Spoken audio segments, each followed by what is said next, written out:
정책 중에 하나입니다. 내수 부진을 극복하고 민생 경제에 활력을 불어넣을 것이라는 확신이 있었기 때문입니다. 시민을 눈앞에 둔 보람이 남다릅니다. 국민의 위대함을 다시금 깨닫습니다. 이번 민생회복지원금은 취약계층을 더 두텁게 지원하면서도 전국민 보편 지급을 관철했다는 점에서 그 의미가 큽니다. 한기 소비 성향이 높은 저소득 취약계층에게 충분한 액수의 추가 지원은 재정 지출의 승수 효과와 사회적 정당성을 동시에 제고합니다. 그러면서도 15만 원을 지급받는 소득 상위 10%를 제외하면 전체 국민이 기본적으로 25만 원을 지급받습니다. 전국민 보편 지급은 누구도 소외시키지 않는다는 점에서 공동체적 통합력을 높일 것입니다. 이번 국민주권정부의 민생회복지원금 설계는 민생정책, 그리고 경제정책, 사회통합정책이 골고루 안배된 것으로 평가되어야 합니다. 또한 윤석열 정부와 국민의힘의 긴축 일변도 재정정책과 결별한다라고 하는 새 정부의 결단이 있었기에 이 절묘한 정책 배합이 가능했다는 점도 이번 민생회복지원금 결정의 중요한 의미라 할 것입니다. 전임 정부로부터 물려받은 어려운 재정 여건 속에서도 재정의 적극적 경제 역할을 복원하겠다라고 하는 이재명 대통령의 결단이야말로 앞으로 민생회복과 경제회복에 기대감을 주는 중요한 국정운영 기조의 전환입니다. 그럼에도 아쉽게 평가해야만 할 점은 있습니다. 저는 민생회복지원금과 같은 내수진작 경제정책이 우리 경제가 정상회복 궤도에 들어설 때까지는 상시화될 필요가 있다라고 주장해왔습니다. 그런 점에서 차등 지급보다는 모든 국민에게 같은 액수를 지급하되 지원금의 과세소득화를 통해서 선별적으로 환수하는 정책을 제안해 왔습니다. 이번에 소득 상위 10%는 평균적인 25만 원보다 적은 15만 원을 지급받게 됩니다. 상위 10%의 선별에 드는 행정 낭비는 물론 그 소득을 어느 때 기준으로 어떤 대리지표로 확정할 것인지를 놓고 여전히 형평성 문제가 잠복해 있습니다. 지원금의 과세소득화는 지원금을 지급받는 바로 그 해의 소득을 기준으로 소득이 클수록 차등적으로 더 많이 환수될 수 있으므로 행정적 효율성을 제고하고 형평성 시비를 불식시킵니다.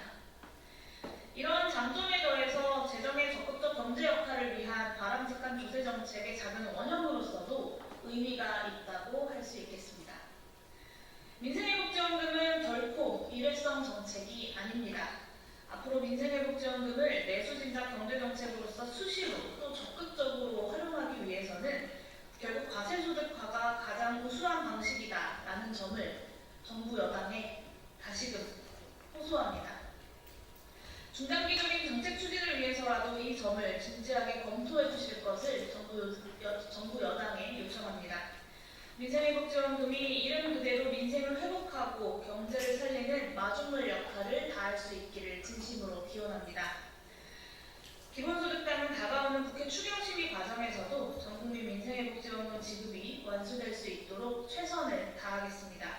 국민과 함께 민생회복지원금 다시 한번 환영합니다. 이것으로 기자회견 마치도록 하겠습니다. 감사합니다.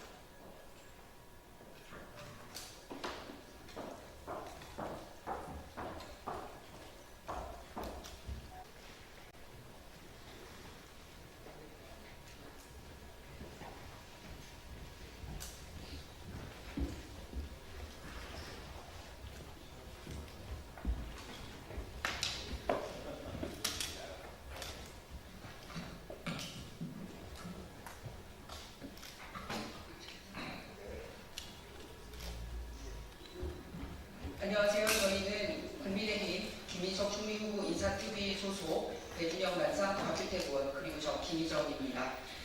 오늘 저희는 김인석 총리 후보자와 그 가족을 둘러싼 편법과 특혜 의혹에 대해 추가로 묻고자 합니다.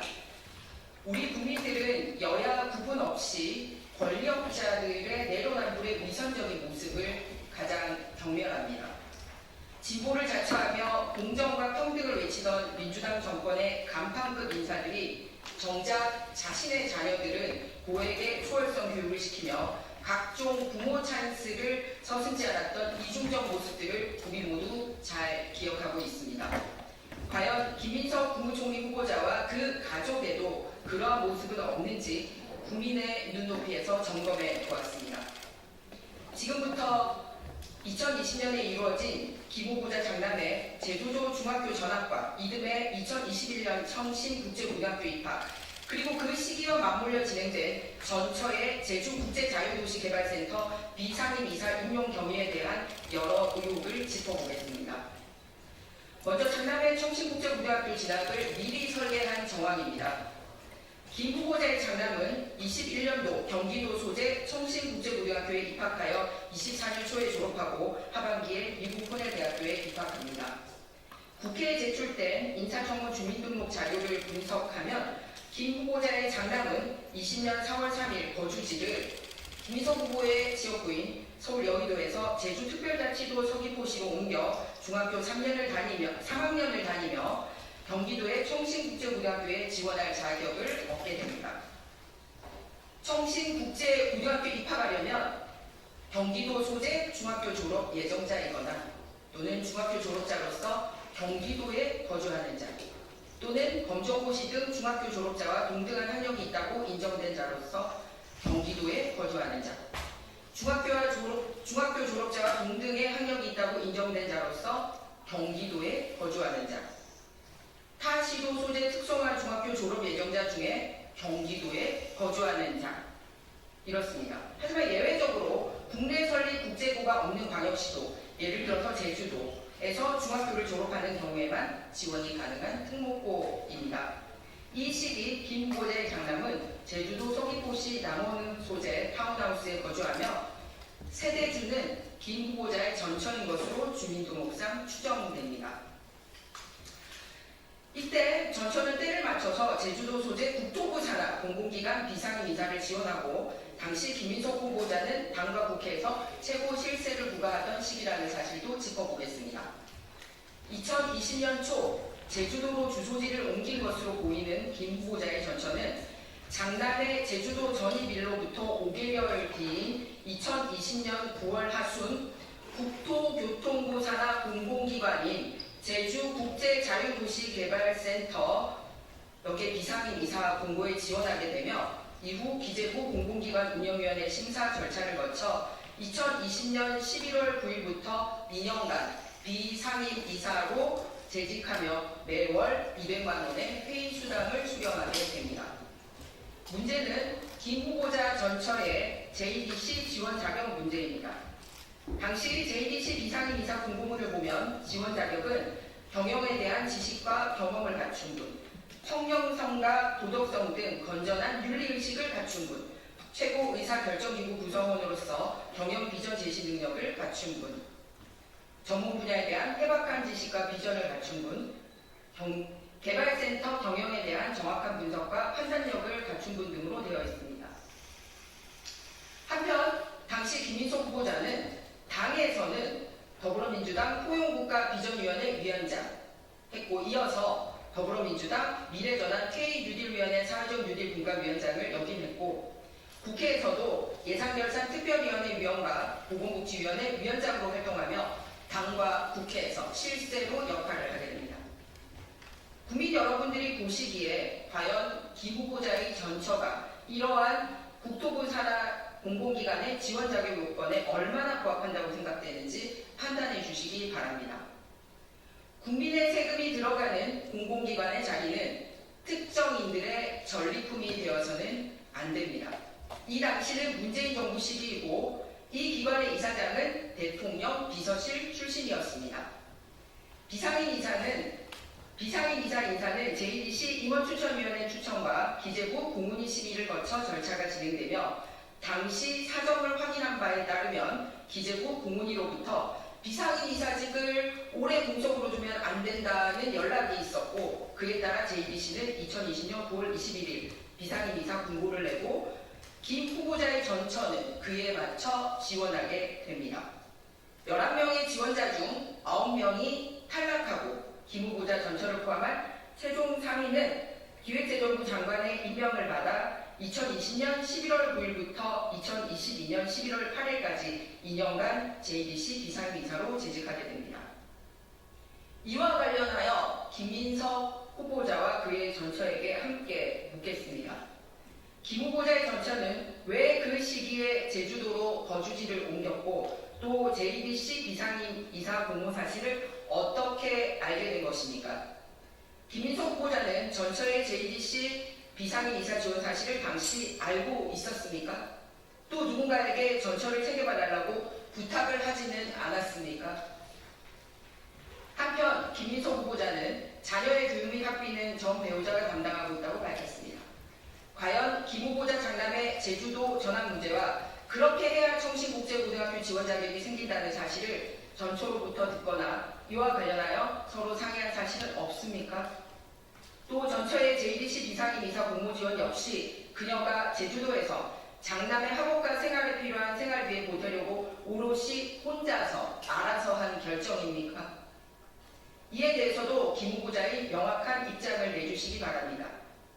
서두에 말씀드렸듯이 우리 국민들은 권력자들의 내로남불의 위선적인 모습을 가장 경멸합니다. 진보를 자처하며 공정과 평등을 외치던 민주당 정권의 간판 인사들이 정작 자신의 자녀들은 고액의 수월성 교육을 시키고 가족들에게 찬스를 제공하는 위선적 모습들을 한두 번 본 것이 아닙니다. 이와 같이 민주당 교육정책과 김 후보 자녀의 교육 괴리 문제도 있습니다. 정책적으로도 답을 해야 될 부분입니다. 김인석 후보자는 문재인 정부가 고교 평준화와 특목고 자사고 폐지를 추진했을 때 자녀를 키웠던 부모로서의 심정과 당시 정부 정책을 국회에서 뒷받침했던 민주당 국회의원으로서의 솔직한 입장은 어떠했는지 밝히시기 바랍니다. 그리고 이재명 정부 역시 문재인 정부와 동일한 방향으로 고교정책 추진을 검토 중인 것으로 알려졌습니다. 이에 대한 김 후보자의 입장은 어떤지 명확하게 밝혀주시기 바랍니다. 진실은 반드시 밝혀져야 합니다. 감사합니다.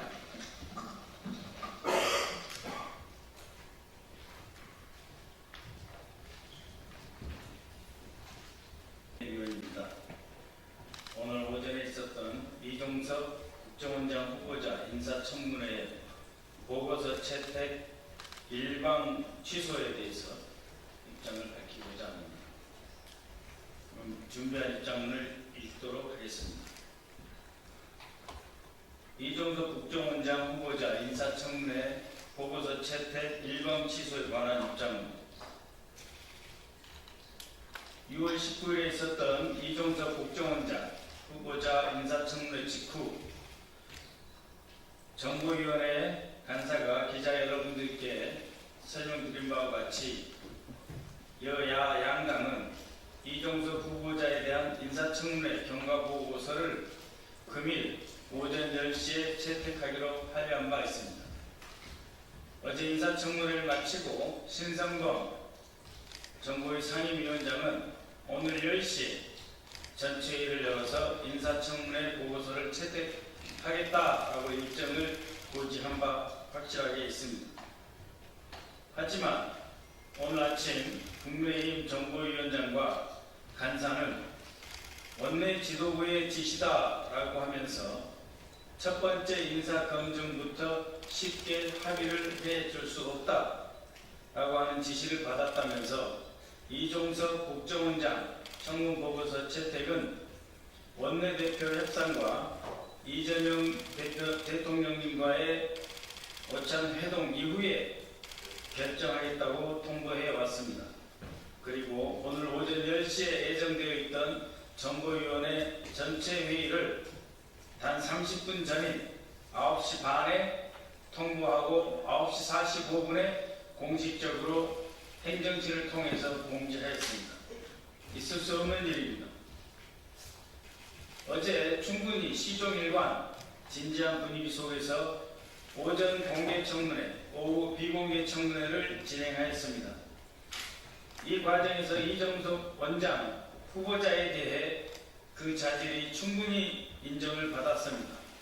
그럼에도 불구하고 청문보고서 채택회의 자체를 무산시키는 행위는 검증이 아니라 앞으로 인사청문회를 국정운영에 잡기를 위한 수단으로 삼겠다라고 하는 노골적인 의사표시로 보고 있습니다. 다른 사람도 아닌 국정원장이라는 국가안보의 중추적 임무를 쥐고 있는 중차대한 인사에 대해 정쟁의 도구로 삼는 것은 공당으로서 최소한의 책임조차 져버린 무책임한 정치 술책이라 아니할 수 없습니다. 혹시 자당의 분열 위기를 넘어가기 위한 조바심의 표현은 아닌지 묻고자 합니다. 국민의힘의 이러한 행태에 깊은 유감을 표하며 이와 같은 퇴행적 정치 수수야말로 국민의 지지를 잃고 지난 대선에서 참패한 결정적인 이유임을 똑똑히 자각해야 할 것입니다.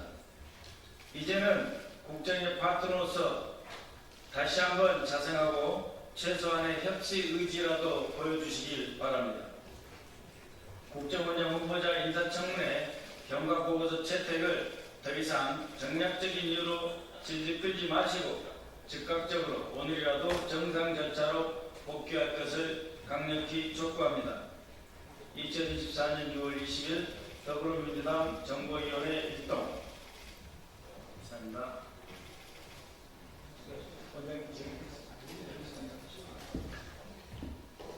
민주당 정보위원 박지원입니다. IMF 위원회는 김대중 대통령은 아시아에서 우리 한국에서 최초의 평화적 정부제를 이루겠습니다. 그때 현재 국민의힘 전신인 즉 여당은 야당은 김종필 총리 인준을 거부함으로써 6개월간 참으로 많은 국정난맥을 가지고 있습니다. 지금 현재 이재명 정부는 IMF 외환위기보다도 더 심각한 국제적, 경제적 이유로 실망 문제가 많습니다. 특히 트럼프 대통령과 네타냐후 이스라엘 총리에 의해서 이스라엘, 이란 간의 상호 공격은 한반도 긴장 완화로 이어질 확률이 굉장히 높습니다. 이때 이재명 대통령께서는 확성기 중지, 따라서 북한에서도 함께 중지시켜주는 화답을 해왔습니다. 대북 전단 살포 등 대북 유화 제스처를 보냄으로써 많은 한반도 긴장 완화에 기여하고 있습니다. 그리고 미국에서 또 북한과 상당한 접촉을 하고 있는 것으로 알고 있고, 특히 10월 초 APEC 정회에 참석하는 트럼프 대통령의 평양 방문 여부도 주목을 받고 있는 이때 안보 수장인 국정원장을 아무런 하자 없이 청문보고서 채택을 하지 않는 것은 한반도를 긴장으로 고조시키려고 하는 작태라고밖에 볼 수 없습니다. 따라서 우리는 조속히 청문보고서를 채택해 주기를 바라고, 만약 불연이면 우리 당으로서는 대통령께 임명을 건의하도록 하겠습니다.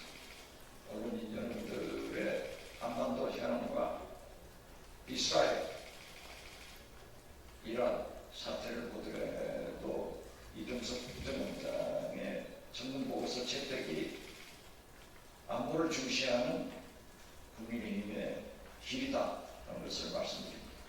감사합니다.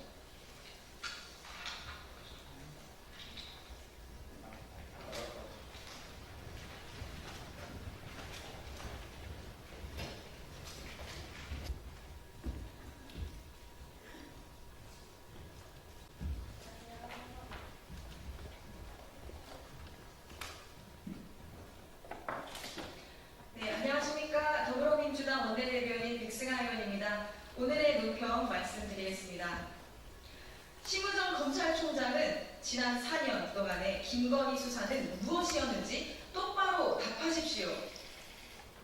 검찰의 재수사가 시작된 지 2달도 안 돼 김건희의 육성으로 주가 조작을 인지하고 공모했음을 입증하는 빼박 증거들이 무더기로 쏟아졌습니다. 증거가 나올수록 검찰 수사는 곳곳이 구멍투성이인 엉터리 수사였음이 분명해지고 있습니다. 김건희는 몰랐다는 검찰의 작년 7월 수사 결론과 정면으로 배치됩니다. 당시 검찰은 검사들이 핸드폰을 제출하고 제3의 장소에서 방문 조사를 하는 특혜 조사 끝에 면죄부를 주었습니다. 부실 수사가 아니라 정권 비호 아래 면죄부를 주기 위한 수사 농단이었고 진실을 요구하는 국민을 능욕하는 거짓 수사 쇼였습니다. 지난 4년 동안 윤석열 정치검찰은 도대체 무엇을 했기에 정권이 바뀌자마자 증거가 이렇게 갑자기 쏟아져 나옵니까? 이제 심우정 검찰총장이 답할 차례입니다. 누구와 결탁해 김건희를 위해 짜맞추기 수사를 했는지 똑바로 답하십시오. 제대로 답하지 못한다면 특검 수사가 기다릴 것입니다. 윤석열, 김건희의 호위무사 노릇만 했던 정치검찰의 민낯이 백일하에 드러나고 있습니다. 검찰에 대한 국민의 분노는 개혁을 넘어 해체의 요구로 높아지고 있습니다. 더불어민주당은 다시는 검찰이 진실을 왜곡해 국민을 우롱하지 못하도록 검찰 개혁에 더욱 속도를 내겠습니다. 이상입니다.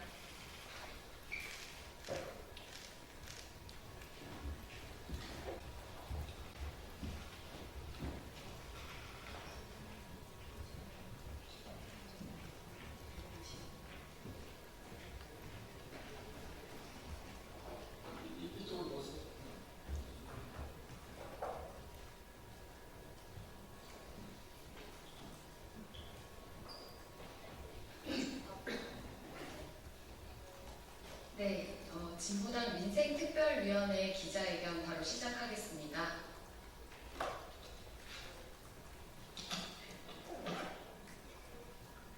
네, 채무자 회생을 위한 제대로 된 배드뱅크 설립 촉구 기자회견은 진보당 롤링주빌리 한국금융상담협회와 함께 진행합니다.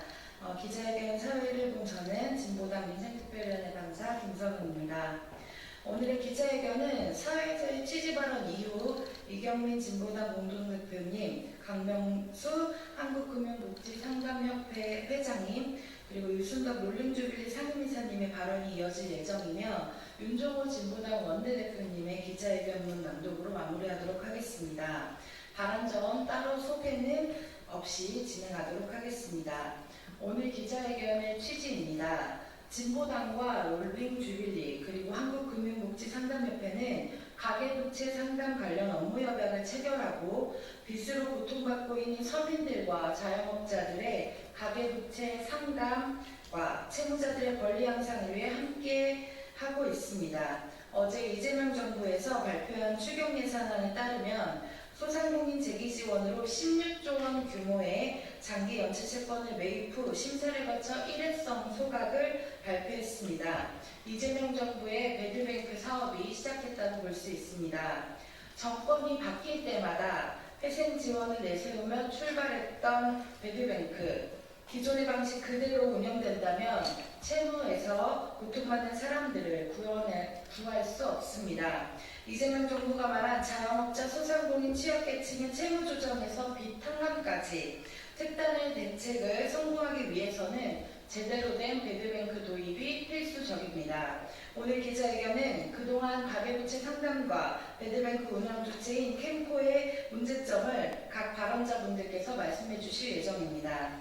기자분들께서는 기사를 잘 부탁드립니다. 이경민 대표님 발언부터 시작하도록 하겠습니다.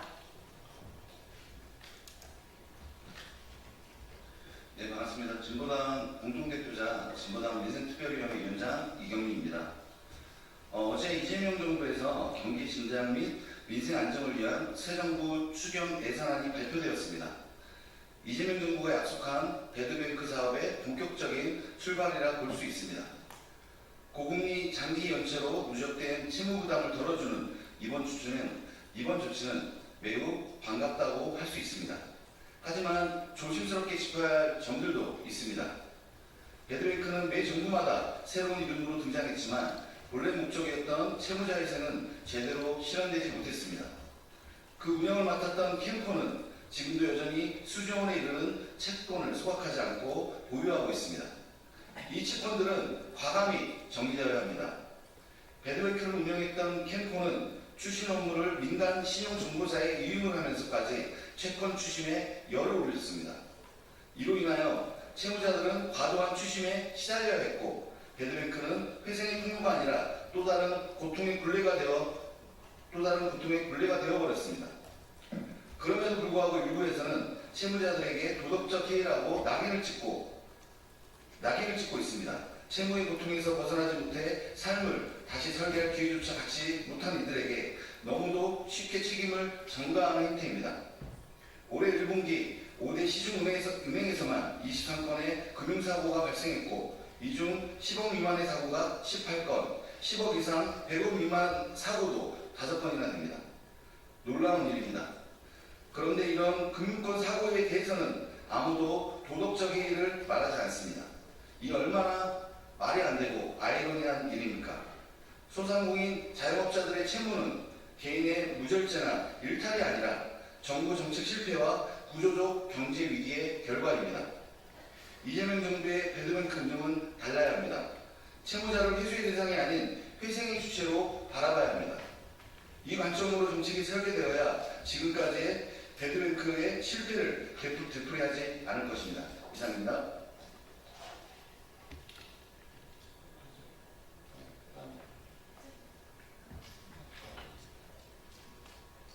예, 안녕하십니까. 펜코의 배드뱅크는 회생의 사다리가 아니라 축소였다라고 말씀드릴 수가 있는데요. 저는 오늘 한국자산관리공사의 배드뱅크 사업으로 인해 지난 20년 가까이 고통받아온 채무자들의 목소리를 대신해 이 자리에 섰습니다. 정부는 외환위기 이후 한마음금융, 희망모아, 국민회복기금 등 이름을 바꿔가며 배드뱅크를 만들고는 장기 연체자의 희생을 지원하겠다, 신용불량자의 희생을 돕겠다라고 약속했습니다. 하지만 우리는 지금 그 약속이 얼마나 기만적이었는지 똑똑히 보고 확인하고 있습니다. 펜코는 회생을 말하면서도 실제로는 회수에만 몰두해 왔습니다. 금융기관으로부터 헐값에 채권을 사들인 뒤 민간 신용정보회사에 위임해 실적 기준으로 수익을 나누는 구조 속에서 채무자의 희생과 권리는 철저히 무시되었습니다. 지금 새 정부는 또다시 배드뱅크를 추진하려고 합니다. 그러나 우리는 분명히 경고합니다. 한국자산공사의 채권 회수 중심의 배드뱅크 모델이 반복된다면 그 어떤 제도도 채무자를 살릴 수 없습니다. 오히려 더 많은 사람들이 좌절하고 포기하게 될 것입니다. 우리는 다음과 같이 강력히 요구합니다. 첫째, 펜코는 희망모아 등 배드뱅크 사업으로 보유한 장기 부실 채권을 전면 소각하라. 둘째, 새 정부는 회수기관 펜코가 아니라 채무조정기관인 신용회복위원회를 중심으로 한 새로운 배드뱅크 체계를 설계하라.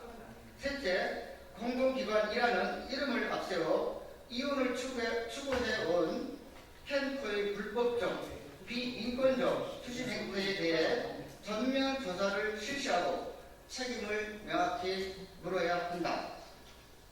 새 정부에 요청드립니다. 더 이상 채무자의 삶을 먹잇감 삼는 배드뱅크가 존재하지 않도록 진정한 희생이 가능한 배드뱅크를 만들어 주시기 바랍니다. 감사합니다.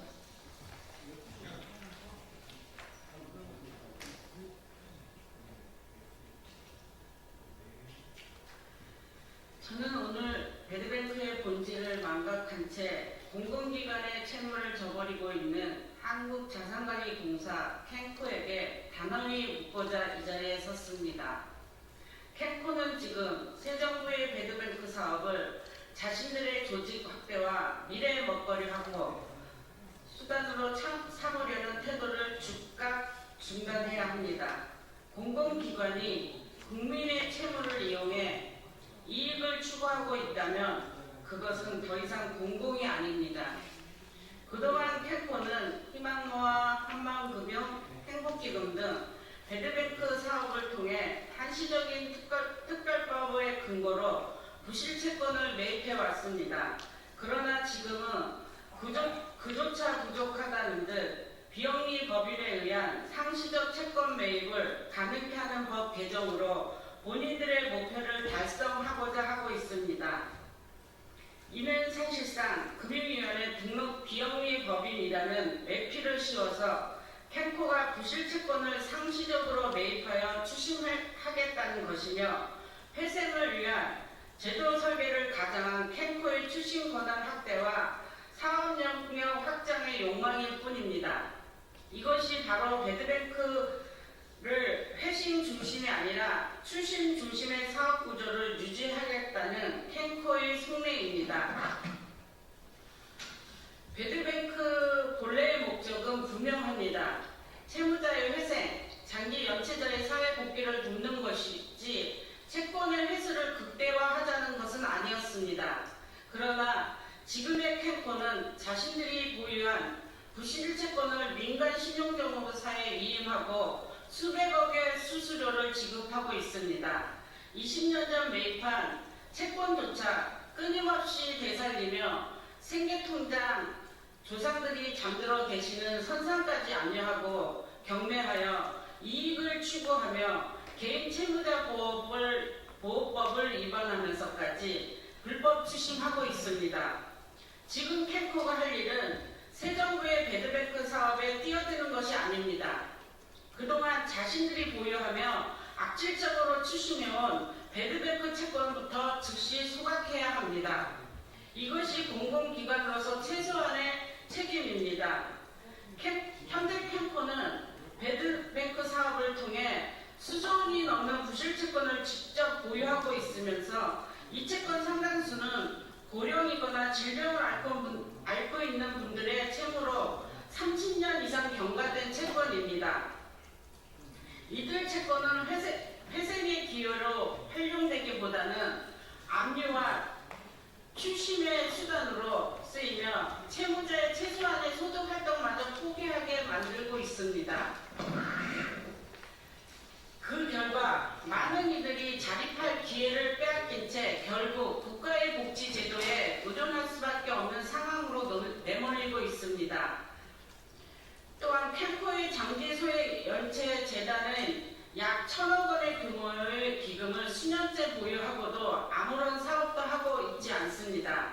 이 기금으로 부실채권을 매입한다면 약 3조 3천억 원의 부실채권을 매입하고 소각할 수 있는 금액이나 캔코의 장소연 재단은 지금까지 금융 취약계층을 위한 어떠한 지원도 하지 않고 재단 운영 기한만 연장하고 있습니다.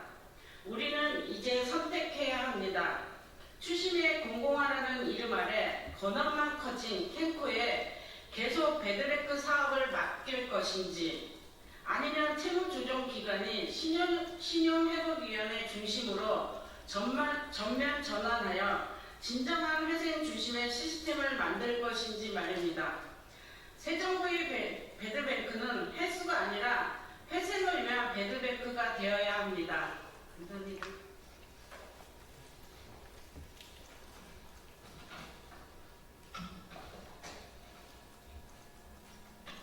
예, 진보당 원내대표 맡고 있는 울산북구의 윤종호 의원입니다. 기자회견문을 하도록 하겠습니다. 캠프의 채권 장사 중단해야 합니다. 채무자 회생 호주에서 그데이는 멋진 모험의 시작이죠. 정말 대단해! 진짜 호주를 만날 시간 그데이. 코로나 대출 50조 원 상한이 본격화됩니다. 이재명 정부가 자영업자와 소상공인, 취약계층의 신속한 채무 조정을 위해 배드뱅크 설립을 추진하겠다고 밝힌 것은 환영할 만한 일입니다. 그러나 기존 방식이 반복되어서는 안 됩니다. 이름만 바꾼 또 다른 추진기관이 아니라 채무자 혜생을 중심에 둔 제대로 된 배드뱅크가 필요합니다. 첫째, 채무자를 회수의 대상이 아닌 회생의 주체로 바라봐야 합니다. 그동안 행프가 운영해온 배드뱅크는 채무자 혜생보다는 채권 회수가 중심이었습니다. 장기 연체 채권의 소멸시효를 반복적으로 연장하고 실익이 없는 채무자에게까지 주심을 가했으며 민간 정보사에게 주심을 위임해 실적 경쟁을 부추기기도 했습니다. 가급적이면 캠프가 채권 장사를 개선한다면 새로운 배드뱅크도 실패할 수밖에 없습니다. 채무자 혜생을 중심에 두어 설계하고 운영해야 할 것입니다. 둘째, 배드뱅크는 채권 매입과 소각에 집중해야 합니다. 배드뱅크는 이윤을 추구하는 기관이 아니라 장기 채권자의 장기 연체자의 혜생을 지원하기 위해 정부가 설립 운영하는 제도입니다.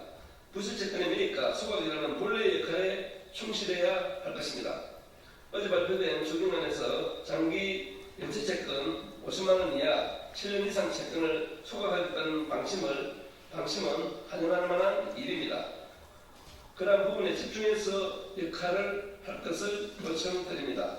셋째, 채무자의 재기와 회생을 위한 맞춤형 지원 설계가 필요합니다. 희망로와 국민행복기금, 새출발기금 등 다양한 배드뱅크가 운영되어 왔지만 실질적인 도움을 받은 채권자는 그리 많지 않았습니다. 보강 대책이 필요한 사항입니다. 배드뱅크는 부실 채권만을 다루기 때문에 다중 채무자와 채무가 근본적으로 해결되기 어렵습니다. 초기 상담부터 채무 조정, 회생 설계까지 이어지는 종합적으로 회생할 수 있는 지원 체계가 필요합니다. 이러한 종합적 지원 체계 속에서 배드뱅크를 통한 부채 탕감이 이루어져야 실효성을 거둘 수가 있는 것입니다. 최근 일부 언론이 이번 정책에 대해 도덕적 해결을 거론하는 것은 매우 유감입니다. 부채는 개인 일탈이 아니라 구조적 위기와 정책의 실패의 결과인 것입니다. 특히 자영업자의 코로나19는 정부의 정책과 직접 연결된 것이었음을 잊지 말아야 할 것입니다.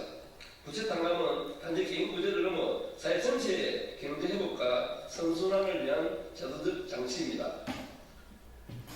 장기 연체자와 고금리 채무자가 소비와 경제활동에서 배제될 경우 이는 경기 위축과 세수 감소로 이어질 수밖에 없습니다. 이들에게 제도의 기회를 제공하는 것은 국가 경제를 살리는 길이기도 합니다. 새 정부의 배드뱅크가 이름만 바꾼 추진기관이 아니라 실질적인 회생과 희망을 만드는 제도가 되기를 진심으로 바랍니다. 예, 감사합니다.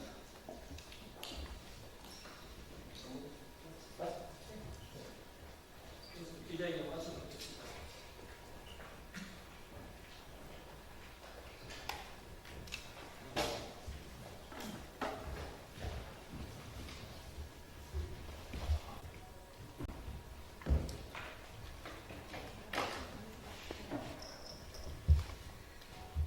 안녕하십니까. 더불어민주당 원내대변인 백승하 의원입니다. 오늘의 논평 두 가지 추가로 말씀드리겠습니다. 국회 정보위 취소.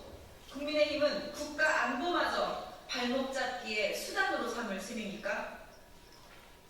이종석 국정원장 후보자에 대한 인사청문 경과 보고서 채택을 위해 열릴 예정이었던 정보위 전체회의가 국민의힘의 목리로 전격 취소되었습니다.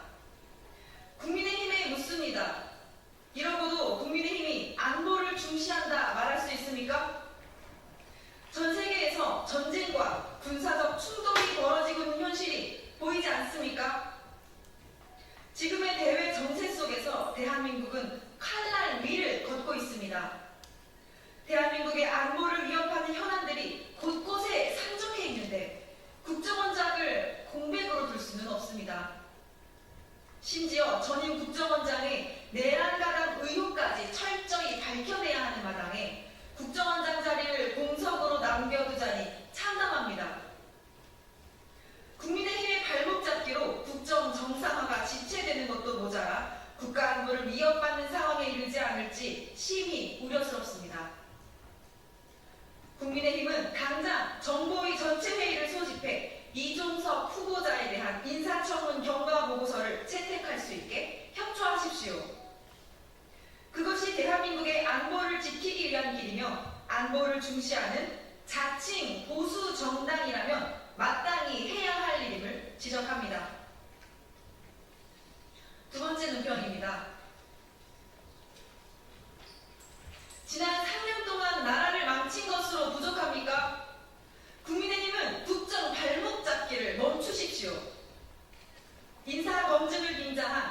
국민의힘의 모욕 주기가 인격 살인 수준에 이르렀습니다. 인디언 기후제식 트집 잡기도 부족해 전 부인을 청문회에 불러달라는 폐륜적 증인 요구를 하고 있습니다. 명백한 비위나 불법이 확인된 것도 아닙니다. 선의의 도움을 받은 게 무슨 문제입니까? 대가성 청탁을 확인했습니까? 아니면 재산 2억 원의 총리 후보자가 부정한 축제라도 했습니까? 주가 조작, 명품 수수 등 각종 비리 의혹에도 김건희에 대해서는 온갖 억지 논리를 대며 유탄 방어를 했던 국민의힘이 재산 2억 원의 총리 후보자를 공격하고 있으니 끔찍합니다. 국무총리는 윤석열과 국민의힘 정권이 실정과 내란으로 무너뜨린 경제와 민생을 회복시키고 성장시킬 조타수입니다.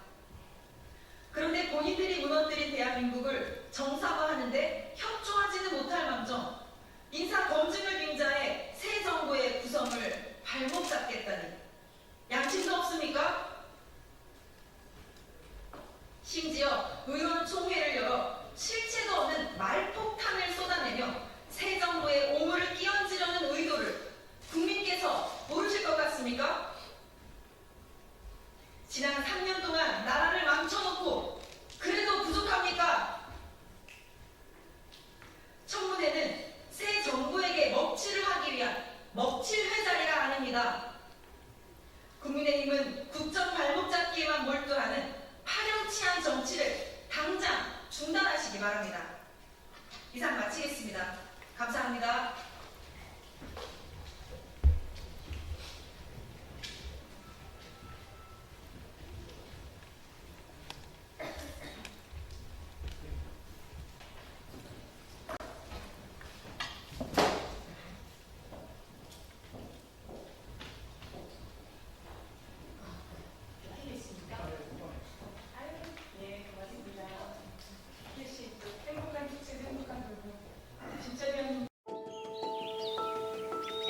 완벽한 파워샷을 꿈꾸는 당신에게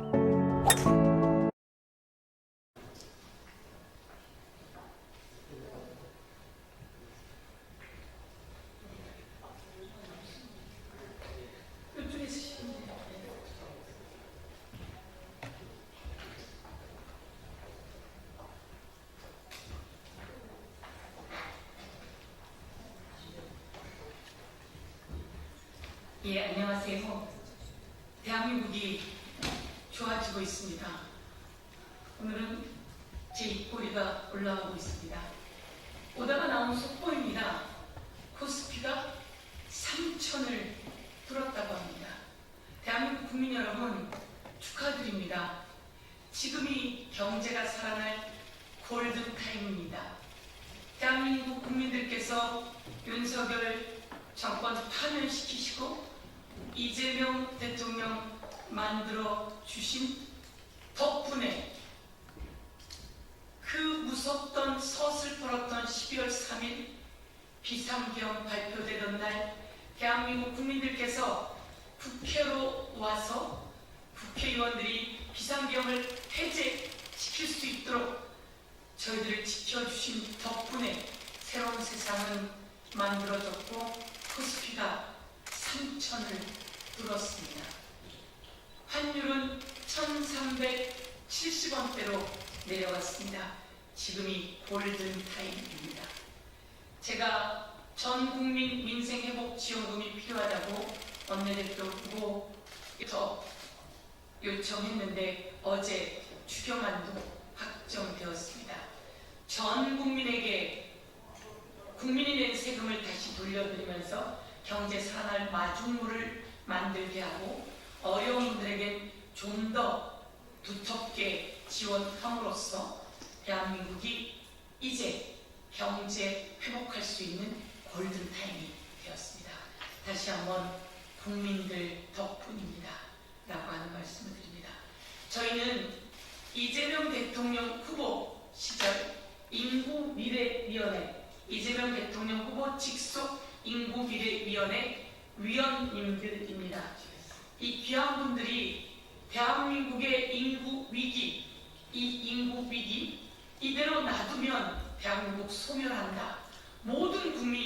나오고 있습니다. 그런데 이것을 내일의 성장 기회로 만들어야 된다라고 모여주셨고 함께 저희들이 준비를 했습니다. 그리고 인구 감소 지역인 대구, 경북을 함께 다니고 전국을 함께 다니면서 인구 감소 지역의 지원 방안도 찾고 그리고 그것을 대한민국의 새로운 경쟁력으로 만들어야 된다라고 이야기하신 그리고 그 대안을 만드신 주역들이라 오늘 이렇게 소개시켜드리며 이제 국정기획위원회에서 이 과제들을 담아 새로운 인구 대안, 미래의 성장 동력을 만들어낼 것을 촉구하기 위해 이 자리에 모였습니다. 저는 위원장이었던 서영교, 오른쪽으로 소개해드리겠습니다. 우리 자문위원을 맡아주셨던 전 여가부 차관이었던 김경선, 그리고 저희 인구미래위원회 인구 감소 지역 제습기 고장났는데 AS 언제 와요? 나우 언제 어디든 빠르고 편한 AS 산업용 그리고 서울 안에서 동력을 만들어 전국으로 펼쳐나가야 된다라고 하는 역할을 맡아주셨던 김혜련 본부장, 그리고 제 왼쪽으로는 재선 양천구청장을 하셨습니다. 참 뛰어난 재원입니다.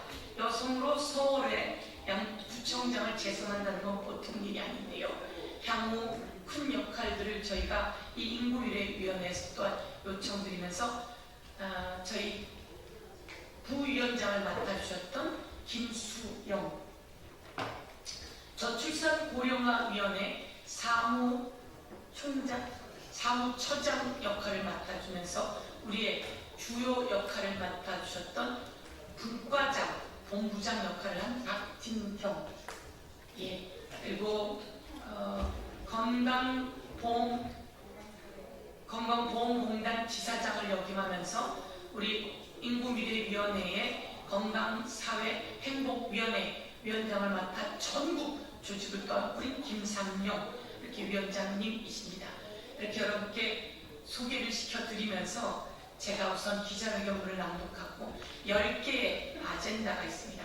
이 아젠다를 우리 김경선 전 차관이시자 자문위원께서 말씀해 주시겠습니다.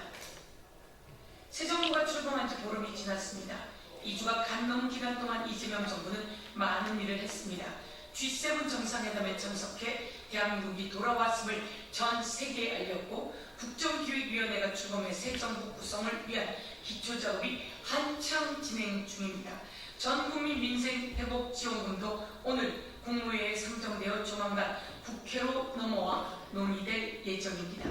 그리고 코스피는 3,000선을 뚫었습니다. 민생과 경제를 살리기 위한 현안들이 빠르게 진행되고 있음을 국민께 보고드립니다. 저는 지난 22대 대통령 선거 후보 직속 인구미래위원회 위원장으로 인구 문제 해결을 위한 다양한 논의를 진행했습니다. 비록 한 달 남짓이란 짧은 시간이었지만 각계각층의 전문가들로 구성된 인구미래위원회는 당면한 현안을 해결하기 위해 실효성 있는 수많은 방안들을 찾는 데 노력을 기울였습니다. 그 결과 정책 제언집을 발간하게 됐고 10대 정책 과제를 만들어 발표했습니다. 인구 문제는 오늘날 대한민국이 처한 가장 중요한 문제입니다. 인구미래위원회에서 논의된 여러 정책 제안들 중 핵심적인 내용을 국민께 다시 한번 알려드리기 위해 이 자리에 섰습니다. 첫째, 인구정책 컨트롤 타워, 인구정책 컨트롤 타워가 필요합니다. 인구정책 컨트롤 타워 역할을 할 수 있는 행정조직이 필요합니다. 지금까지 저출산 고령사회위원회는 대통령 자문기구로서 소속된 직원도 없이 각 부처에서 파견을 받아 업무가 진행되어 왔습니다. 업무의 몰입도나 집중도가 행정조직보다 당연히 힘든 상황이었습니다. 이제 부처 간 이해관계를 조정할 수 있는 기능이 필요합니다. 자문에 그치지 않고 인구 정책을 전담하여 정책 입안, 조정 등 지속적으로 정책을 강력하게 추진할 중앙 행정기구가 필요합니다. 인구 정책 컨트롤 타워가 필요합니다. 그것은 강력한 중앙행정기구가 필요하다고 정리해 드리겠습니다. 둘째입니다. 저출산을 극복할 수 있는 실질적인 대책이 필요합니다. 지난 18일 제가 아동수당 지급 연령을 8세 벽을 뚫고 만 18세 미만까지 확대하는 기본 지급액 10만 원에서 20만 원으로 인상한 아동수당법 개정안을 대표 발의했습니다. 제가 발의한 법안에는 인구 감소 지역 아동에 대한 수당은 더 추가하는 10만 원을 더 추가하는 안도 만들었습니다. 지자체 조례에 따라 지역사랑 상품권으로 지급 가능하도록 만들기도 했습니다. 물론 제 법안은 저출생을 근본적으로 해결할 수는 없습니다. 그러나 아기 키우기 좋은 나라로 가는 단초의 역할을 할 것으로 기대합니다. 행복한 출생, 행복한 양육, 행복한 가족이 이루어지도록 실질적인 정책적, 예산적 지원이 필요하다고 강력히 말씀드리겠습니다. 셋째, 인구 문제 해결을 위한 싱크탱크 조직이 필요합니다. 인구 문제와 관련해 저출생 문제, 인구 감소 지역 문제, 돌봄 및 교육 문제 등 거의 전 부처와 전 지자체 각길 각층의 전문가들이 필요합니다. 더구나 이 부분은 정부 초반에 집중해서 논의해 빨리 그 기틀을 잡아야 합니다. 저 또한 인구미래위원회 활동을 이어가 인구 문제에 대한 다양한 아젠다를 지속적으로 다룰 수 있도록 포럼을 만들어 각 분야 전문가, 교수님들, 정책 담당자, 지역 전문가 분들과 함께 논의해 나가겠습니다. 인구 문제, 저출산 문제, 초고령 사회 인구 감소 지역 문제 등 다양한 현안들이 얽혀 있습니다. 인구미래위원회에서 발표할 지금 김경선 전 차관께서 발표할 10대 정책 과제를 이재명 정부 정책에 반영되도록 최선을 다하겠습니다. 향후에도 국회의원으로서 예산과 정책 그리고 입법으로 인구 문제 해결에 앞장서겠다고 말씀드리면서 저희 인구미래위원회 수석 부위원장이었던 강선우 위원이 이 분야를 이어서 국정기획위원회에서 담당할 거다 이렇게 말씀드리면서 강력히 전달하도록 하겠습니다. 그러면 김경선 전 차관께서 10대 과제를 간단히 말씀드리겠습니다. 인구미래위원회 10대 정책 제안을 말씀드리겠습니다. 첫째, 인구정책의 구조적 전환을 이룩하겠습니다. 그래서 정책 총괄 인구 컨트롤 타워를 설치하도록 하고 지방정부의 인구 전달 기능도 강화해 나가도록 하겠습니다. 두 번째, 자녀가 있는 삶을 든든하게 보장해 드리겠습니다. 이를 위하여 아동수당을 18세 미만까지 단계적으로 확대하겠습니다. 두 번째로는 자녀 수에 비례한 소득세 공제율과 공제 한도를 확대하겠습니다. 세 번째로 플랫폼 프리랜서 등 모든 취업자에게 육아휴직을 확대해 나가도록 하겠습니다. 세 번째는 대중소기업 모든 근로자들의 일생활 균형을 확보해 드리겠습니다. 이를 위하여 중소기업 유연근무, 대체인력 인건비, 인프라 구축비를 적극 지원하고 우수기업에 대한 세제 지원과 정보 포상 등을 추진해 나갈 것을 건의합니다. 네 번째로는 청년을 위한 일자리, 소득, 주거, 3중 패키지 지원으로 결혼과 출산의 기쁨을 누리는 기반을 조성하겠습니다. 이를 위하여 청년 구직활동 지원금 확대, 채용 연계형 직업교육 확대, 그리고 청년 미래적금 제도를 도입하도록 하겠습니다. 그리고 신혼부부에 대한 공공임대주택도 확대해 나가도록 할 계획입니다. 다섯 번째, 선배 시민들의 건강한 노후를 지켜드리겠습니다. 저희는 이 고령자라는 용어보다는 선배 시민이라는 용어를 사용하기로 하였습니다. 이분들이 앞으로 초고령 사회를 이끌어 나갈 중추적인 역할을 하실 수 있기 때문에 용어도 그렇게 하도록 하였습니다. 이를 위해서 지자체 중심의 의료, 간병, 요양, 돌봄의 연속 지원 체계를 구축해 나갈 필요가 있습니다. 또한 간호와 간병, 통합병동 확대하고 간병비에 대한 공공부담 확대가 필요합니다. 여섯 번째, 선배 시민들이 일터와 지역사회에서 역량을 발휘하도록 하겠습니다. 노인 연령의 재조정, 연금 수급과 주된 일자리에서 은퇴 연령의 단계적 일치가 필요합니다. 아울러 연금이 감액되는 제도들이 많이 있습니다. 이를 단계적으로 폐지해 나갈 필요가 있습니다. 7번째, 전략적 지역산업 육성으로 지역경제를 살리겠습니다. 햇빛연금, 바람연금 등 소득 증대를 위한 다양한 방안을 강구하도록 하겠습니다. 아울러 인구 감소 지역에 대한 맞춤 특례 제도를 정비해 나가도록 하겠습니다. 8번째, 농어촌 및 지역 중소기업의 인력 부족 문제가 심각합니다. 이를 덜어드리기 위해서 지역 맞춤형 외국 인력의 공급 활용 체계를 구축하고 중소기업 외국인 전문 인력의 장기 근속을 추진해 나가겠습니다.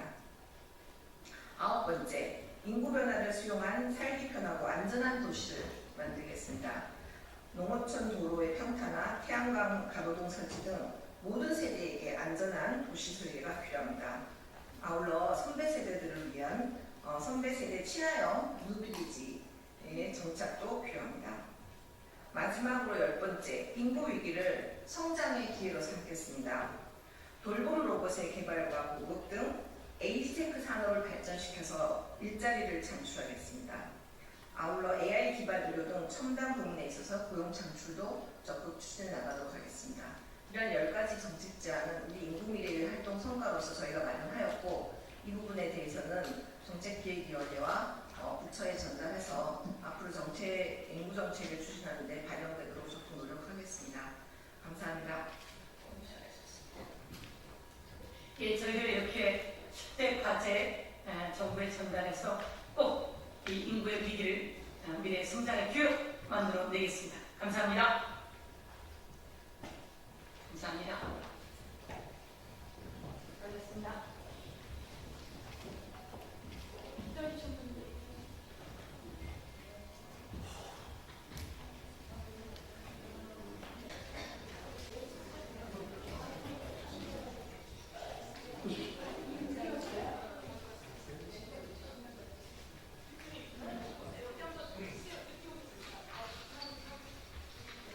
인사드리겠습니다. 국회 환대위 소속 안양만 주신 강국부 의원입니다. 지금 국민의힘과 일부 언론의 김문수 국무총리 후보자 공격이 선을 넘은 지 오래입니다. 국민의힘은 능력 검증은 제쳐두고 오로지 신상 털기 망신주기에 혈안이 되어 있습니다. 그 선봉에 주진우 의원이 있습니다. 그래서 주진우 의원과 같은 기준으로 저희들도 검증에 나서고 있습니다. 오늘은 주 의원의 아버지와 과거 담당했던 민격투 사건과 관련해서 사실을 말씀드리려고 합니다. 민격투 사건은 1986년 공안당국에 의해 이적단체로 조작된 사건이었고 5번의 선생님들께서 옥살이를 하셨습니다. 그런데 이 사건은 2년 전 재심을 통해 무죄가 선고됐습니다. 관련해서 당시 조작 수사로 억울하게 옥살이를 하셨던 분들 중 2분이 오늘 함께 하셨습니다. 먼저 소개를 드리겠습니다. 그 당시 억울하게 누명을 썼던 윤병서 선생님이십니다. 노현서 선생님이십니다. 오늘 기자회견은 제가 먼저 준비한 기자회견문을 낭독하고 그리고 2분의 선생님의 발언으로 진행하도록 하겠습니다. 그럼 제가 준비한 기자회견을 낭독하겠습니다. 지주 의원님, 김민석 후보자의 가족을 문제 삼았던 그 기준 지금도 유효합니까? 그렇다면 이제는 의원님의 가족, 특히 아버지 주대경 전 검사에 대해서도 국민 앞에 설명하셔야 합니다. 1986년 민격투 사건을 주진우 의원은 아십니까? 전두환 정권 시절입니다. 민주교육을 명언하던 교사들의 자발적 모임, 민격투는 공안당국에 의해 이적단체로 조작됐습니다. 이 과정에서 서울대 사범대 출신 교사들을 포함해서 6분이 국가과학법 위반 혐의로 구속 기소되었고 그 중에서 5명은 유죄 판결을 받아 실형을 살기도 했습니다. 당시 이 사건을 맡았던 공안검사 중 1명이 바로 주진우 의원의 아버지 주대경 검사였습니다. 수사 과정에서 불법 구금, 고문, 영장 없는 압수수색, 강압적 자백 유도 등 그야말로 심각한 인권 침해가 자행됐습니다. 공안검사들은 젊은 교사들을 간첩으로 몰아 인생을 큰 무리째 무너뜨렸습니다. 그리고 37년이 지난 2023년 서울중앙지방법원은 이 사건이 공안 조작이었다는 사실을 인정해서 전원 무죄를 선고했습니다.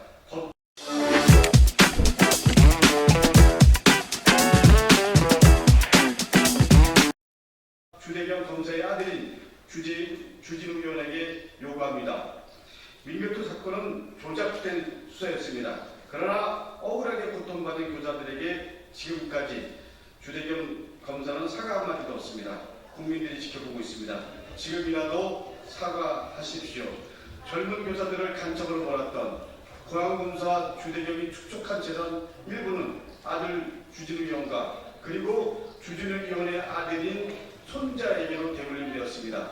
그런데 주진우 의원이 물려받은 것은 재산만이 아닙니다. 주진우 의원은 범인을 정해놓고 의도한 대로 수사에 단정 짓는 그 못된 기질까지 아버지로부터 물려받았습니다. 그리고 그 버릇을 여전히 못 버리고 김민석 국무총리 후보자는 물론 가족까지 악마화하고 있습니다. 아버지가 그랬던 것처럼 비열하게 그리고 비인간적으로 한 가족을 무너뜨리려 하고 있습니다.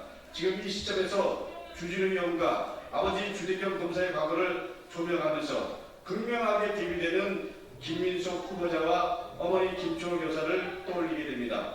1986년 민교토 사건 조작 사건이 벌어지는 그 즈음 김민석 후보자는 5.18 민주화 운동을 알리려던 미 문화원 사건으로 인해서 3년간 독방에 복역 중이었습니다. 아들이 구속되자 어머니 김초롱 여사는 민주화 운동에 적극 나섰습니다.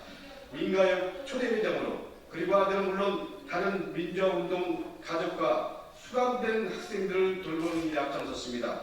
김수근 신부와 함께 박종철 기념 사업회를 발족시킵니다. 둘째 아들의 교통사고 보상금 전액을 기부해서 민주화 운동 일꾼들의 쉼터인 위나의 집을 건립하기로 했습니다. 어떻습니까? 국민 여러분, 시민 여러분, 주진우 의원이 아버지로부터 공안검사 DNA를 물려받았다면 김민석 후보자는 어머니로부터 민주화 운동 DNA를 물려받았던 것입니다. 그래서 윤석열 검찰 독재 정권 내세력의 창당 주진우 의원이 민주주의를 복원하는 민주주권 정부 초대 국무총리 후보자 김민석을 공격하는 것입니다. 역사의 아이러니입니다. 주진우 의원, 누구를 비난하기 앞서서 먼저 본인과 본인의 가족을 돌아보고 검증해 보시기 바랍니다. 주 의원은 누구보다 도덕적 기준을 말하고 강하게 의혹을 제기하는데 그 기준이 남에게만 적용되는 것이라면 그야말로 정의를 가장한 위선입니다. 그 기준대로면 주 의원의 아버지와 주 의원은 피해 당사자들과 국민들에게 사과해야 마땅하고 그리고 역사의 심판을 받아야 됩니다. 그러나 그 할아버지, 그 아버지, 그 손자 다 떳떳하게 살아가고 있고 그리고 그 손자까지 대물림과 권력을 물려주기 위해서 혈안이 되고 있는 것처럼 보입니다. 다시 한번 말씀드립니다. 저 강력군은 우리 국민들과 시민들과 함께 국민 정부를 이끌어갈 이재명 대통령과 그리고 김민석 국무총리 후보자 새로운 시대를 열망하는 모든 분들과 함께 주진우 의원 그리고 주진우 의원이 속한 국민의힘과 함께 끝까지 싸우겠습니다. 그러면 두 분의 발언을 듣도록 하겠습니다.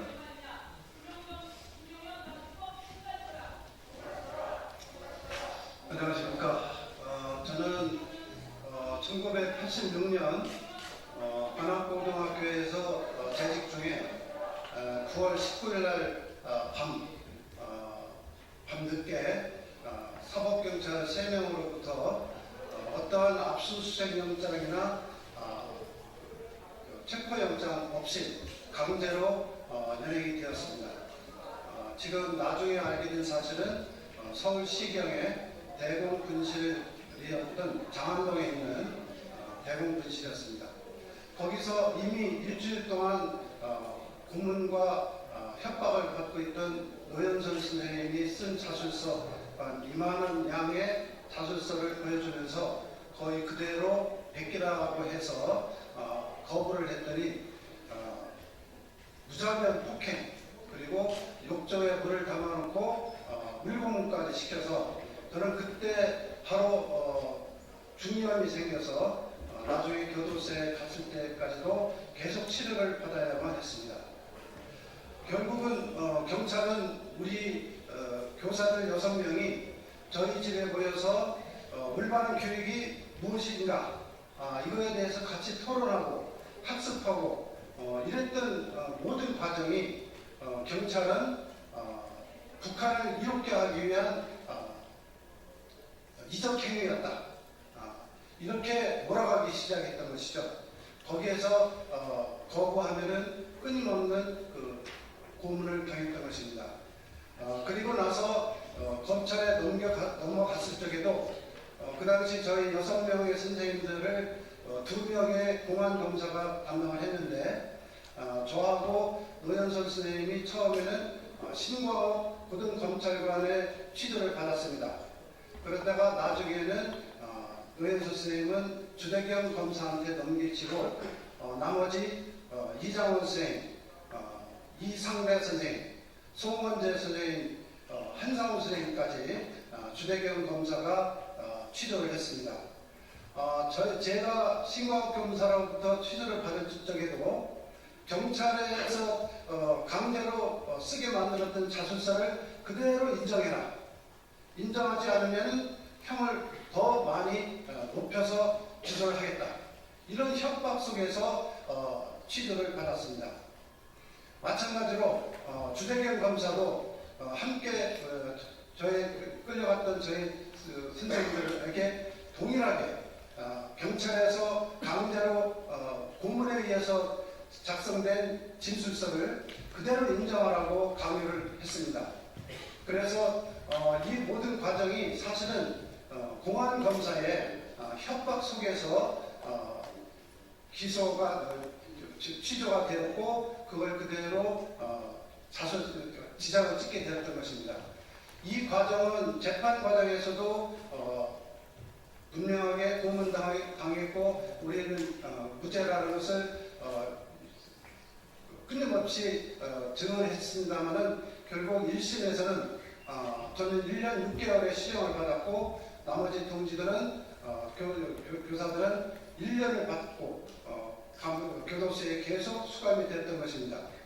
다행히 6.29 선언이 나면서 바로 87년 7월 달에 6.25 선언이 나오고 나서 보름 후에 저희들은 집행유예로 풀려나게 됐습니다. 그리고 나서 37년 동안을 온갖 스트레스 속에서 물론 감옥 생활 10개월씩을 했고 그리고 경제적 피해 이 모든 것을 감수하면서 정신적 스트레스 속에서 37년을 살다가 겨우 2년 전 2023년 10월 12일 날 재심에서 전부 무죄를 받았습니다. 그리고 나서 저희는 기자회견을 통해서 그 당시에 수사당국 공개적으로 사과하라고 하고 우리를 감옥에 엮을 수 있었던 근거는 국가보안법 위반이었습니다. 그래서 국가보안법 7조 이것도 폐지할 것을 같이 요구했던 것이죠. 그러나 지금 어떻습니까? 그 당시 수사했던 경찰 그리고 협박을 일삼아서 강제로 기소했던 공안검사 주대경 아무런 공개적인 사과 없이 지금 얼마나 잘 살고 있습니까? 그리고 아직까지 이것이 대면이 되어서 지금 국회의원까지 하고 있는 실정입니다. 저는 이재명 대통령께서 현충일날 일제 친일파 했던 인간들이 3대에 걸쳐서 호의식하고 독립운동했던 우리 선조들은 3대가 다 망했다. 앞으로는 이런 일이 없도록 하겠다는 발언에 대해서 감격했습니다. 이제는 그 당시 독재 권력에 아부하고 무고한 우리 교사들까지 국가보안법으로 기소했던 공안검사들 이제 처벌해야 됩니다. 그 모든 그 당시 공안검사들이 재심을 당한 이러한 사건의 담당 공안 검사들은 반드시 소극적을 위해서 처벌해야 된다고 생각하고 지금이라도 당장 공개적으로 사과해야 된다고 주장합니다. 이상입니다.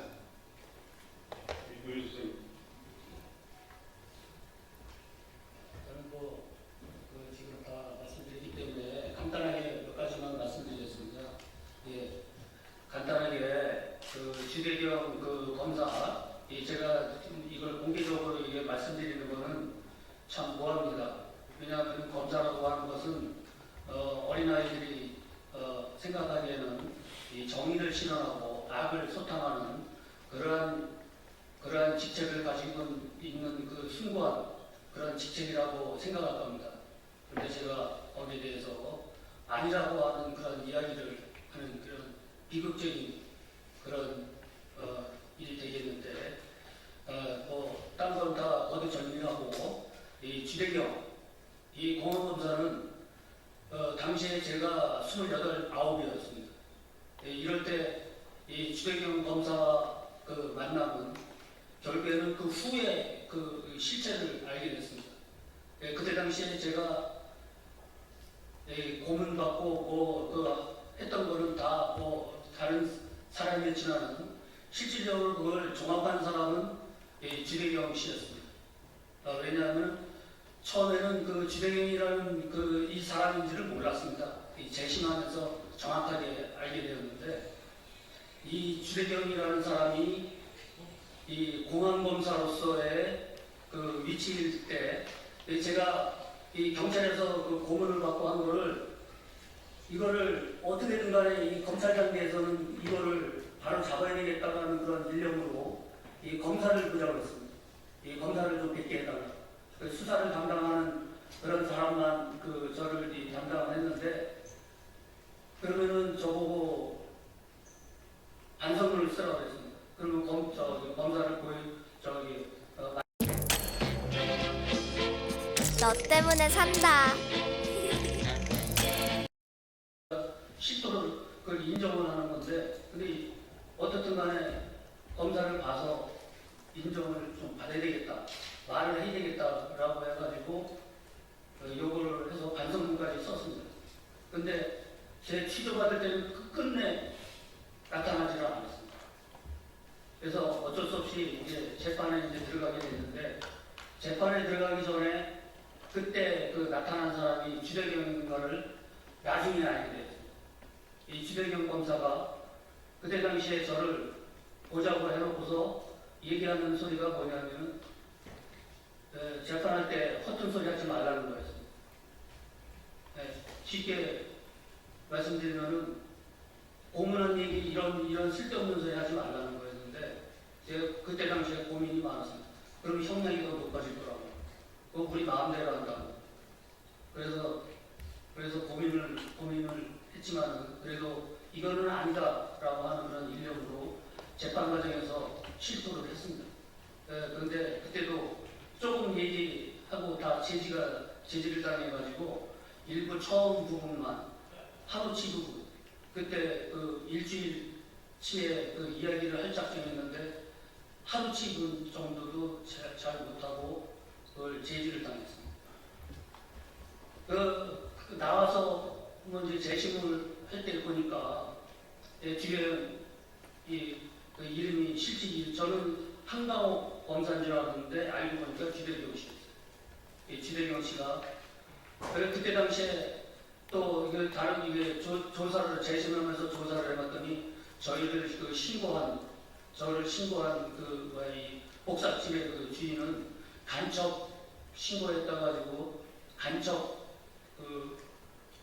포상금을 받았어요. 간첩 포상금은 지금 집 한 채입니다. 그때 당시에 일개 시민에 대해서 그런 포상금을 줬더라고요. 어이가 없죠.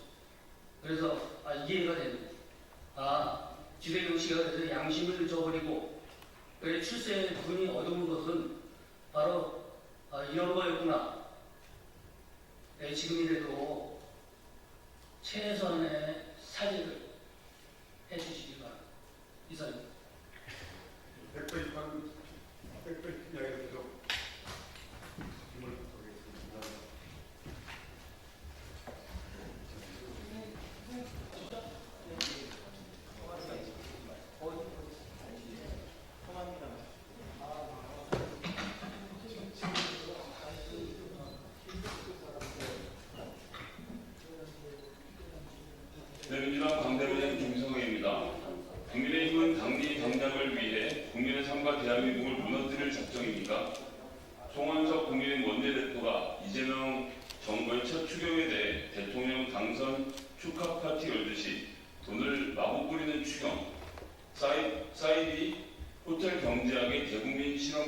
운운하며 매도했습니다. 내란으로 나라 경제를 망친 내란 동조 정당이 부끄러운 줄 모르고 망언을 일삼고 있습니다. 민생 회복을 마중물로 삼기 위한 추경에까지 저주를 퍼붓다니 정말 부끄러운 줄도 모릅니다. 국민의힘에는 무너지는 민생이 보이지 않습니까? 지금 국민께서 얼마나 절박하고 고단한지 모릅니까? 국민들은 허리띠를 조이고 지갑을 닫고 있고 자영업자들은 말라붙은 내수 속에 쓰러지고 있습니다. 국민의 고통을 덜고 경기의 순환이 얼어붙은 지금 소비 진작이 절실합니다. 그런데 민생과 경제 회복의 마중물 노릇을 추경에 대해 포퓰리즘이라고 매도하는 것도 모자라 당선 축하금, 사이비 경제학 실험장이라고 매도하며 정쟁에 밀어넣을 셈입니까? 국민의힘은 국민께서 쓰러지는 말든 상관없습니까? 경제가 무너지는 말든 상관없습니까?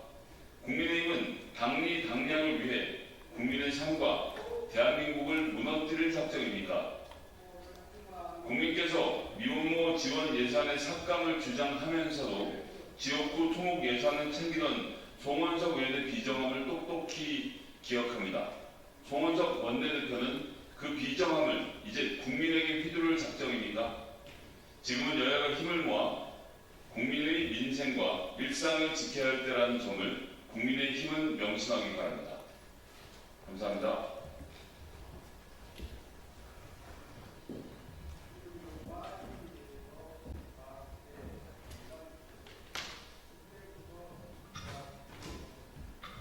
예, 국민의힘 박준태 의원입니다. 저는 그 청문회 자료 제출 의무를 강화하는 취지의 인사청문회법 개정안을 발의했습니다. 이것을 설명드리기 위해 왔습니다. 김민석 국무총리 후보자의 비위 의혹 관련 자료 제출 회피 논란이 커지고 있습니다. 저는 이에 따라서 청문회 무력화 관행에 제동을 거는 소위 김민석 방지법으로 명명되는 인사청문회법 개정안을 대표 발의합니다. 국회 인사청문제도는 고위공직 후보자의 자질과 능력을 심사하여 직무 적합성을 검증하고 국민의 알 권리를 보장하며 공직의 공정성과 책임성을 확보하는 제도로 국민 관심이 커지고 있습니다. 그러나 현행법은 국회에 임명동의안 등을 제출할 때 후보자의 학력, 경력, 병역, 재산 등 최소한의 자료만 의무화하고 있어서 실질적인 검증에 한계가 있다는 지적이 계속되어 왔습니다. 특히 인사청문 과정에서 청문위원들이 후보자의 도덕성과 전문성 검증에 필수적인 자료 제출을 요구해도 후보자 본인이나 관계기관이 불성실하게 제출하거나 아예 제출을 거부하는 사례가 반복되면서 청문회의 실효성이 떨어지고 있는 상황입니다. 실제로 최근 김민석 국무총리 후보자 인사청문회를 준비하는 과정에서 후보자의 비정상적인 재산 형성과 중국 칭화대 석사 학위 취득 후 자녀 학비 출처 등에 대한 자료 제출이 요구됐으나 국회에 아직까지도 제대로 제출되지 않고 있습니다. 이러한 문제를 개선하기 위해서 개정안을 통해서 몇 가지 내용을 변경하려고 합니다. 동 개정안에는 국회에 임명 동의안을 제출할 때 출입국에 관한 사항과 외국환 거래에 관한 사항 등을 의무 제출토록 청구 서류의 범위를 확대하고 공직 후보자 본인에게도 국회에 대한 자료 제출 의무를 명확히 부과하며 정당한 사유 없이 자료 제출을 거부하거나 불성실하게 제출한 경우에 경고, 징계 등의 조치를 할 수 있는 근거를 마련한 것입니다. 공직자에 대한 인사청문회가 정치적 이벤트가 아니라 국민 눈높이에 맞는 자질 검증의 장이 되기 위해서는 철저한 자료 확보가 선행되어야 합니다. 후보자나 관계기관의 비협조로 청문회가 공허하게 끝나는 일이 반복되어서는 안 된다는 점을 강조합니다. 이상입니다.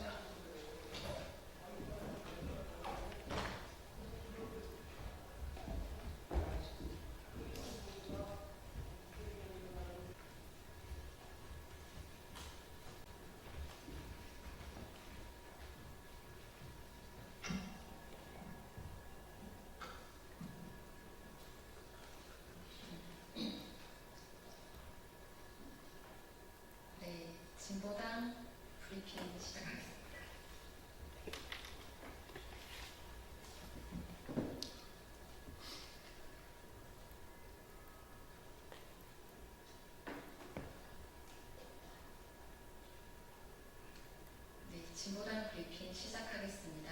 부대변인 이미선입니다. 태안화력 고 김충현 노동자 사망사고, 서부발전과 한전 KPS는 불법 파견 인정하십시오. 태안화력 발전소에서 홀로 작업하다가 목숨을 잃은 고 김충현 노동자가 원청 서부발전의 지시도 받은 것으로 확인되고 있습니다. 2018년 고 김용균의 비극 이후 6년이 지났지만 발전소의 현실은 아무것도 바뀌지 않았습니다. 위험은 여전히 외주화되고 있고 죽음은 가장 아래에 있는 노동자에게 집중되고 있는 것입니다. 서부발전은 책임을 부정하며 장비, 임대 운운했지만 계약서에는 기계의 소유주가 서부발전이며 한전 KPS의 안전관리 지시를 내릴 수 있는 권한과 통제력이 명시되어 있었습니다. 이는 실질적 지배, 관리자, 즉 중대재해처벌법상 원청이라는 증거입니다. 그럼에도 서부발전은 어물 쩍 넘기며 책임을 회피할 심산입니까? 한전 KPS 역시 마찬가지입니다. 작업 전 안전점검 회의조차 거치지 않은 작업지시 정화, 퇴직자와 가족이 운영하는 2차 하청업체와의 유착 구조까지 그야말로 위험을 하청에 떠넘기고 이유는 챙기는 공기업 카르텔의 민낯을 드러내고 있습니다. 이런 상황에서 두 기관이 뒤늦게 발표한 사과문은 책임 인정도, 재발 방지 대책도 없는 형식적인 연피용 문서에 불과합니다. 고인의 죽음을 애도하는 마음이 진심이라면 구조를 바꾸고 책임자를 처벌하는 행동으로 증명해야 합니다. 서부발전과 한전 KPS는 면피성 사과를 거두고 법적, 도덕적 책임을 명확히 인정하십시오. 사법당국은 불법 파견, 유착 카르텔, 구조적 안전 부실에 대해 철저히 수사하고 중대재해처벌법을 엄정하게 적용해야 합니다. 정부는 기획재정부를 포함한 민관협의체를 구성하고 비정규직 직접 고용과 재하청 금지를 위한 구체적인 계획을 내놓아야 합니다. 공공기관의 책임 방기와 정부의 구조적 방치가 만든 사회적 살인, 이제는 끝내야 합니다. 두 번째 브리핑 드리겠습니다. 세계 난민의 날을 맞아 한국 사회 난민 인권 현실에 정책 전환을 간절히 촉구합니다. 6월 20일 세계 난민의 날을 맞아 한국 사회에 만연한 난민 차별과 난민 인정의 높은 문턱으로 고통받는 이들의 현실에 안타까움을 전합니다. 난민의 기본 인권이 보장되지 못하는 현실을 규탄하며 인권과 평등에 기반한 난민 정책의 전환을 촉구하는 바입니다. 한국은 30년 넘게 유엔 난민 협약을 비준했지만 난민 인정률은 세계 기준에 한참 못 미치고 있습니다. 까다로운 심사와 긴 대기 시간은 난민 신청자들의 절박한 삶을 더욱 어렵게 만들고 있습니다. 탈레반 재집권 후 집단 학살과 테러 위협에 시달린 아프가니스탄 출신 카디제 씨 사례는 현실을 외면하는 난민 인정 시스템의 문제를 여실히 보여줍니다. 법원의 판결로 어렵게 난민 지위를 인정받았지만 그의 가족은 여전히 위험에 놓여 있습니다. 진보당은 전쟁과 폭력으로 삶을 잃은 난민들을 보호하는 것이 국제사회와 대한민국의 당연한 책무임을 재확인합니다. 정부와 난민 인정 절차를 신속하고 공정하게 개선하고 가족 결합권, 의료 지원, 노동권 등 기본권 보장을 실질화할 것을 촉구합니다. 특히 전쟁과 분쟁이 격화되고 있는 지금 분쟁 지역 난민에 대한 완화된 심사와 신속한 보호체계 구축은 반드시 이루어져야 합니다. 정부는 난민인권 네트워크 등 시민사회가 제안하는 정책을 수용해 난민들이 안전하게 살아갈 환경을 만들어야 합니다. 세계 난민의 날은 난민들의 용기와 회복을 응원하며 이들의 권리와 존엄 보호를 위한 국제사회의 책임을 되새기는 날입니다. 난민 문제는 특정 지역이나 계층의 문제가 아니라 우리 모두가 함께 고민해야 할 인권 문제입니다. 진보당은 전 세계 난민들에게 깊은 연대와 지지를 전합니다. 이상 브리핑 마치겠습니다. 고맙습니다.